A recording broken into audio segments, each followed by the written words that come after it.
Rencontrer John Matthews, un homme d'une quarantaine d'années dont la vie a basculé après un grave accident de voiture. En un instant, tout ce qu'il connaissait s'est écroulé. Face à la mort, John a franchi un seuil vers un royaume difficile à comprendre, un lieu promettant des perspectives profondes sur le traumatisme, la spiritualité et les forces cachées qui émergent de nos plus grands combats. Et si un seul instant pouvait redéfinir totalement votre existence? Imaginez-vous à l'extrémité de la vie et de la mort, face à des vérités incroyables qui pourraient guérir votre âme. Si cela vous intrigue, mettez un pouce bleu et abonnez-vous alors que nous plongeons dans l'incroyable parcours de John. Quels sont ces dons cachés que le traumatisme a à révéler? Restez avec nous pour explorer une expérience transformative qui pourrait changer votre vision de vos luttes. Mais quelle révélation surprenante John a-t-il rencontrée dans ce royaume mystérieux? Découvrez-le avec nous alors que nous vous emmenons à travers une histoire de profonde illumination. L'accident a été brutal. D'un instant à l'autre, je conduisais et, au suivant, le chaos était partout. Le temps semblait se déformer alors que je me remémorais la cacophonie du métal tordu et du verre qui éclate. Une partie de moi était encore sous le choc, figée dans ce dernier moment de normalité. Alors que la vie s'échappait de mon corps, je me suis senti flotter, suspendu dans un état onirique. Le monde s'effaçait, les sons devenant de simples échos lointains, jusqu'à ce que je plonge dans un silence profond, presque réconfortant. Dans cette expérience surréaliste, je me souviens avoir ressenti une sensation d'apesanteur.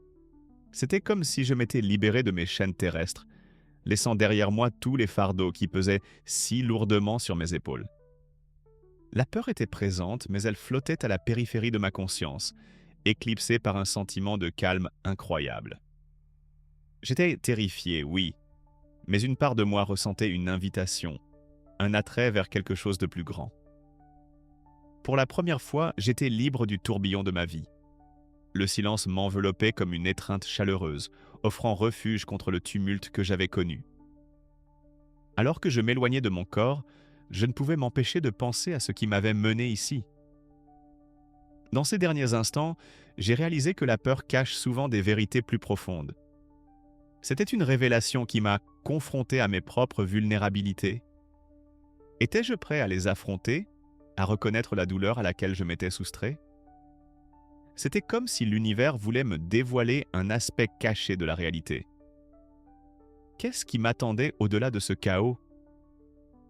J'aperçus une lumière scintillante au loin, quelque chose de radieux qui m'appelait avec un désir indescriptible.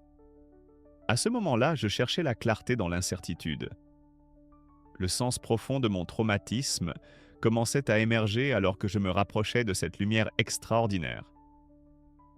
Je savais que tout ce qui suivrait marquerait un tournant décisif dans ma compréhension de la vie, de la mort et de toutes les luttes qui avaient façonné mon existence. Le voyage ne faisait que commencer, mais quelle révélation m'attendait en passant ce seuil?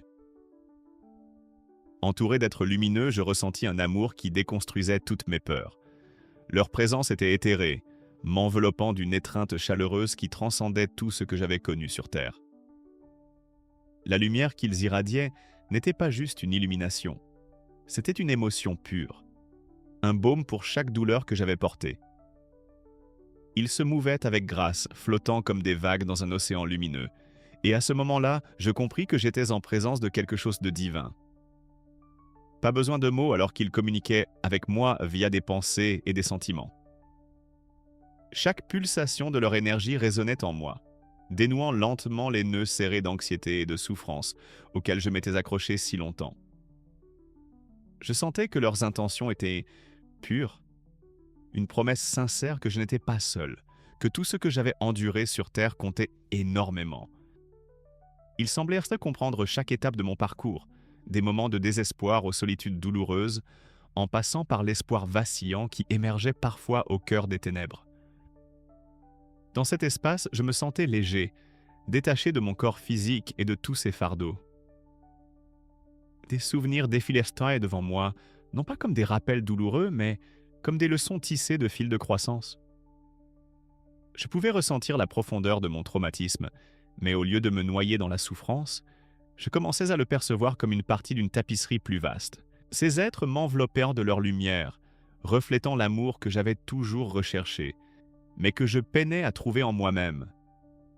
C'était une révélation qui a transformé ma perception, me permettant d'accepter enfin mon passé au lieu de le craindre. Il me montrait des fragments vivants de compréhension, des images éclatantes de clarté. Je commençais à saisir les vérités profondes derrière ma souffrance. Chaque cicatrice portait en elle un potentiel de rédemption et de croissance. Je vous laisse m'accrocher à chaque aperçu, à chaque message, car il confirmait que les leçons de la vie n'étaient pas de simples coïncidences, mais des coups de pouce célestes me guidant vers chez moi. Quelles étaient ces vérités qui allaient bouleverser ce que je croyais? La question flottait dans l'air comme une promesse, un appel à plonger plus profondément dans la sagesse qu'ils offraient tant. C'était un moment de révélation, une prise de conscience qui allait à jamais transfigurer ma compréhension du traumatisme, de l'amour et de l'essence même de l'existence. Alors que je survolais cette vaste étendue, une profonde sensation de présence m'enveloppait. J'avais l'impression d'être entouré d'êtres éthérés, communiquant sans mots, leurs pensées cascadant dans mon esprit comme un doux ruisseau. Ils partageaient des messages sur le traumatisme qui traversait le brouillard de mon incertitude. J'ai appris que le traumatisme n'est pas seulement une partie douloureuse de la vie, c'est un catalyseur de croissance. Chaque blessure profonde que j'avais portée contenait le potentiel de se transformer, non seulement moi, mais aussi ma compréhension même de l'existence.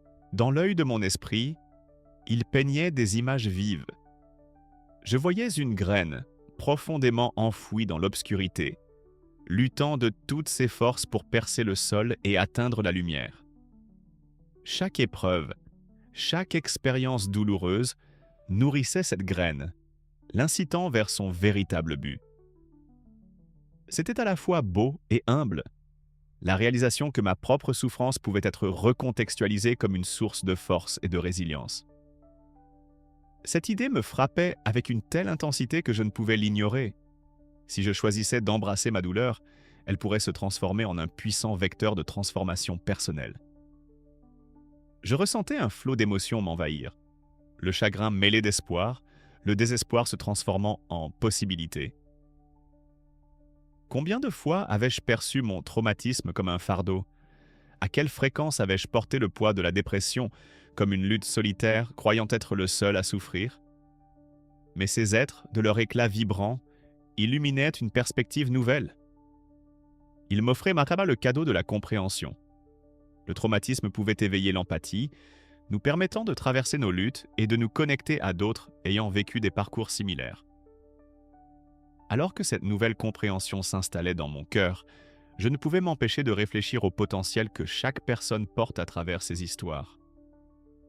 Pourrait-il être vrai que, en se transformant, nos moments les plus sombres deviennent non seulement des cicatrices, mais des insignes d'honneur?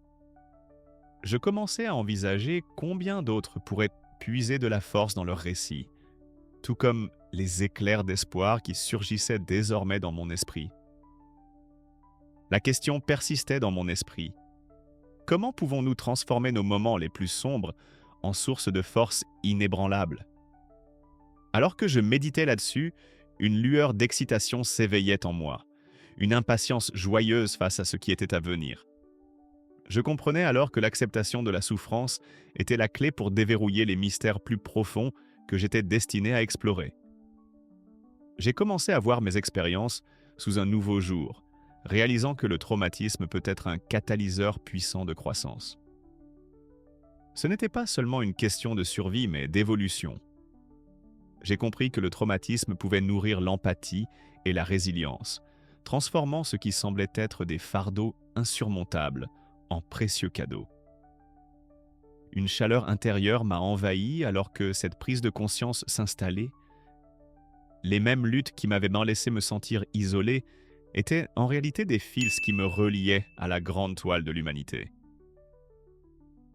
En réfléchissant à mon parcours, je pensais à ceux qui empruntaient des chemins similaires. Je me suis souvenu des histoires partagées par ceux que j'avais rencontrés au cours de mon expérience. Une personne a expliqué comment son abus pendant l'enfance était devenu le carburant de sa passion pour défendre les autres dans des situations semblables. Une autre a parlé de ses luttes contre l'addiction, transformées en un appel pour aider d'innombrables individus à retrouver la lumière. Tout comme moi, beaucoup étaient sortis de la douleur, illuminés par de nouvelles perspectives, chaque histoire étant un fil vibrant tissé dans notre réalité commune. C'était impressionnant de voir comment ces expériences façonnaient des personnes en véritables piliers de force, aidant les autres à naviguer à travers leurs souffrances. Notre traumatisme collectif était devenu une rivière, se déversant dans une mer de compréhension et de connexion qui nous unissait. J'ai réalisé que mes luttes et le poids de la dépression que j'avais portée faisaient partie d'une tapisserie plus grande de l'existence, me connectant à d'autres à un niveau profond. Chaque moment douloureux, chaque larme versée, était une partie intégrale du voyage qui nous rendait humains. Ce sentiment de connexion a éveillé en moi un profond désir de partager ces idées, d'inciter les autres à voir leur douleur non pas comme une fin, mais comme un prélude à la croissance. Nos luttes sont les fils qui nous relient, tissant des histoires de résilience et d'espoir dans nos communautés. Cependant, alors que je trouvais du réconfort dans ces révélations, une question lancinante persistait dans mon esprit. Et si notre douleur était plus qu'une souffrance individuelle ? Quelle compréhension plus profonde nous attendait alors que nous commencions à décortiquer ces couches ensemble ? Les réponses semblaient en proches, et je pouvais sentir les changements en train de se produire.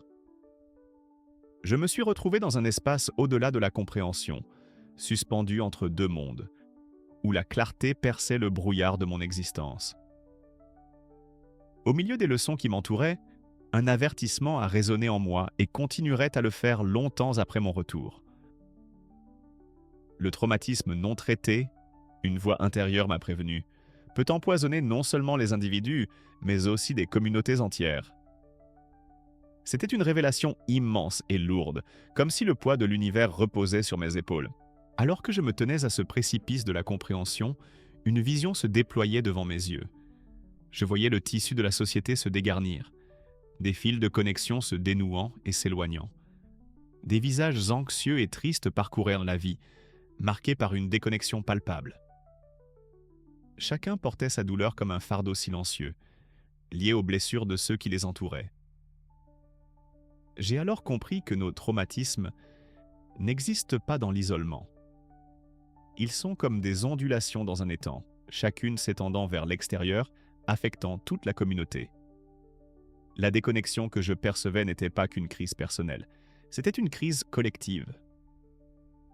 Au cœur de cette vision, j'ai vu le chaos surgir, un monde immergé dans le désespoir, nourri par une douleur non traitée. J'ai ressenti l'urgence profondément. Les signes étaient mal et clairs. Le changement était imminent. Il était essentiel de reconnaître ces blessures avant qu'elles ne s'infectent et ne deviennent quelque chose de bien pire. Ce que je voyais n'était pas une possibilité lointaine, mais une réalité frappante qui se profilait à l'horizon si nous choisissions d'ignorer les appels à la guérison. Nous étions à un carrefour, et les choix que nous ferions détermineraient notre chemin à suivre. Alors que cette expérience m'envahissait, je ressentais en moi un profond sens de responsabilité. Je n'étais pas seulement une personne ayant reçu des enseignements, j'étais désormais un messager d'un message essentiel. Ce que j'avais appris devait aller au-delà de ma propre expérience, se diffuser vers ceux qui cherchaient à comprendre. Une nouvelle vérité se révélait à moi. Reconnaître notre traumatisme collectif était le premier pas vers la guérison, pas seulement pour nous-mêmes, mais pour les communautés dans lesquelles nous vivons. Pourtant, même au milieu de cette compréhension, une question me hantait. Quel changement devons-nous adopter pour guérir ensemble ? Cette pensée persistait, résonnant dans le silence de mes réflexions, me poussant à agir. En commençant à envisager les étapes vers la guérison, un sentiment de but s'éveillait en moi, me propulsant sur une mission qui façonnerait ma vie de manière inattendue. Émerger de cette expérience semblait surréaliste, mais j'étais en mission. Quand j'ai pris cette première respiration après tout cela, le monde paraissait à la fois familier et étranger. Je ne revenais pas seulement à ma vie, mais à une compréhension renouvelée de ses complexités. J'étais déterminé à intégrer les leçons profondes que j'avais apprises au cours de mon expérience de mort imminente, transformant la turbulence du traumatisme en une source de force et de sens. J'ai commencé à tenir un journal, une pratique qui est vite devenue vitale pour moi. Chaque matin, je m'asseyais avec mon carnet, déversant mes émotions sur les pages. Ce n'était pas juste un recueil de ma journée, c'était un moyen de traiter les complexités de mes sentiments. La peur, les révélations, cet amour écrasant et ce sentiment d'unité que j'avais ressenti dans cet autre royaume. Écrire dans un journal a transformé ma douleur en pouvoir. Cela m'a aidé à articuler des pensées, et des émotions que je ne pouvais partager avec personne d'autre, me donnant une clarté au milieu du chaos. La thérapie a également été une étape cruciale dans cette aventure. Participer à des séances avec un professionnel m'a permis de déballer non seulement mon expérience de mort imminente, mais aussi les traumatismes qui avaient marqué ma vie jusqu'à ce moment-là. J'ai découvert que parler ouvertement de ces expériences ne servait pas seulement ma guérison. Cela tendait la main à d'autres qui luttaient silencieusement avec leur propre fardeau. Chaque conversation sur le traumatisme devenait une occasion de guérison pour moi et pour ceux qui m'entouraient. Je partageais mon histoire, non pas en tant que victime, mais en tant que survivante, diffusant le message que nous ne sommes pas seuls. Je ne savais pas encore que ce n'était que le début d'un but plus grand. Plus je parlais et me connectais aux autres, plus je ressentais une énergie collective grandir autour de nos expériences partagées. J'ai découvert qu'en embrassant la vulnérabilité, nous ouvrons la porte à des connexions plus profondes. Lorsque je me suis livré sur mes luttes, d'autres ont commencé à partager les leurs, tissant une tapisserie de résilience et d'espoir. Partager mon parcours est devenu un don, un moyen de donner aux autres la force d'honorer leurs propres épreuves, révélant les trésors cachés en eux. En me plongeant plus profondément dans cette nouvelle mission, j'ai également compris une vérité essentielle. Tout ce que nous endure peut devenir une voie vers une plus grande compréhension et empathie. Chaque souffrance liée au traumatisme est un enseignant, nous incitant à grandir et à nous connecter de façon que nous n'aurions jamais imaginée. Les leçons que j'ai tirées non seulement illuminaient mon chemin, mais aidaient également les autres à naviguer sur le leur. J'avais été transformé, non seulement par l'expérience elle-même, mais par ma volonté de l'accepter et de la partager. Ce parcours transformateur dépassait de loin mes attentes, me rapprochant toujours plus d'une communauté en quête de guérison et de vérité. Chaque cicatrice que je porte raconte une histoire de résilience, un témoignage des batailles que j'ai menées en moi. Chaque marque sur ma peau est un rappel que j'ai affronté des tempêtes qui menaçaient de me briser, et pourtant, me voilà plus fort et transformé. À travers ce parcours, j'ai compris quelque chose de profond. La vulnérabilité n'est pas une faiblesse, mais une invitation à créer des liens avec les autres. Elle nous permet de partager nos vérités, de tendre la main et de nous soutenir mutuellement, nous rappelant que dans nos moments les plus sombres, nous ne sommes pas seuls. Ensemble, nous pouvons découvrir les trésors cachés dans nos traumatismes. Accueillons nos blessures, car ce sont elles qui nous enseignent l'empathie et allument la compassion en nous. Si mon histoire a résonné en vous, si vous avez trouvé de la force dans le partage de mon expérience, n'hésitez pas à aimer cette vidéo. En le faisant, vous aiderez à répandre l'espoir auprès d'autres personnes qui empruntent leur propre chemin difficile. Abonnez-vous pour me suivre dans l'exploration d'autres parcours de transformation, au sein d'une communauté dédiée à la croissance et à la guérison. Souvenez-vous, chaque lutte est un joyau caché attendant de briller. Merci de m'avoir accompagné dans ce voyage. Continuons à nourrir notre croissance et à transformer nos épreuves en triomphe. Jusqu'à la prochaine fois, célébrez la beauté de vos combats et sachez que vous avez en vous le pouvoir de transformer la douleur en but.